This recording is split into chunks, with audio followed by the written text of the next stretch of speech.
آپ کو پتہ ہے تیسری عالمی جنگ شروع ہونے والی ہے، جس میں سب سے زیادہ نقصان مسلمانوں کو ہوگا، اور کس سے ہوگا؟ عیسائی اور یہودی سے ہوگا۔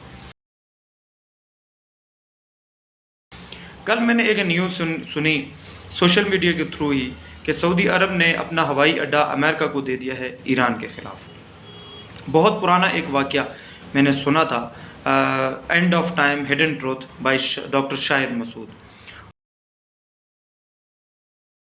اس میں ڈاکٹر شاہد مسعود ڈاکٹر اسرار احمد، اللہ ان کی مغفرت فرمائے،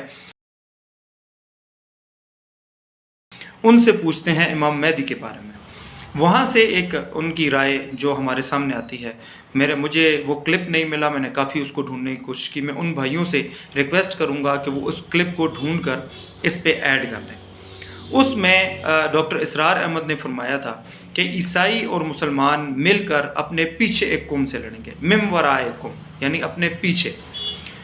میں نے میپ کھول کے دیکھا، اس میں سعودی عرب کے پیچھے ایران آتا ہے۔ اس کا مطلب یہ ہے کہ عیسائی اور مسلمان یعنی سعودی عرب اور امریکہ، یہ دونوں مل کر اپنے پچھلی قوم یعنی ایران سے لڑیں گے۔ اس میں یہودی خاموش رہیں گے، جیسا کہ ہم دیکھ رہے ہیں کہ عیسائی اور مسلمان آپس میں متحد ہو گئے ہیں اور اپنے پیچھے یعنی ایران سے لڑنے کے لیے جا رہے ہیں۔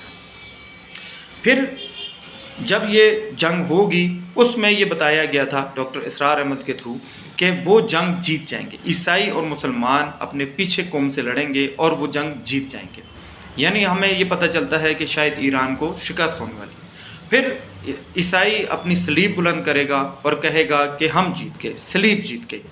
مسلمان اٹھے گا اور اس کو قتل کر دے گا اور کہے گا کہ مسلمان جیت گئے۔ پھر عیسائی اور مسلمان آپس میں معاہدہ توڑ دیں گے اور مسلمانوں کے خلاف 80 علم تلے فوج اکٹھی ہوگی اور ایک علم کے نیچے 12,000 کی فوج ہوگی۔ اس جنگ میں مسلمانوں کو سب سے زیادہ نقصان ہوگا۔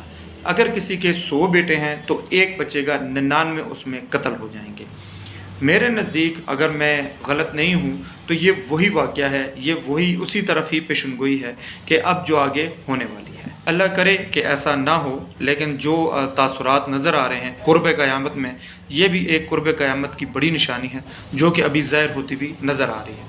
اگر یہ واقعہ اسی طرف ہی ہے تو پھر امام مہدی کے ظہور کا دور بھی قریب ہی ہے، دور نہیں ہے۔ مسلمانوں کی بھاری شکست یہ بھی ہے، اور دجال کا خروج یہ بھی اس میں شامل ہے۔ اللہ ہماری ایمان کی حفاظت فرمائے، آپ کی اور میری دونوں کی، سب کی حفاظت فرمائے۔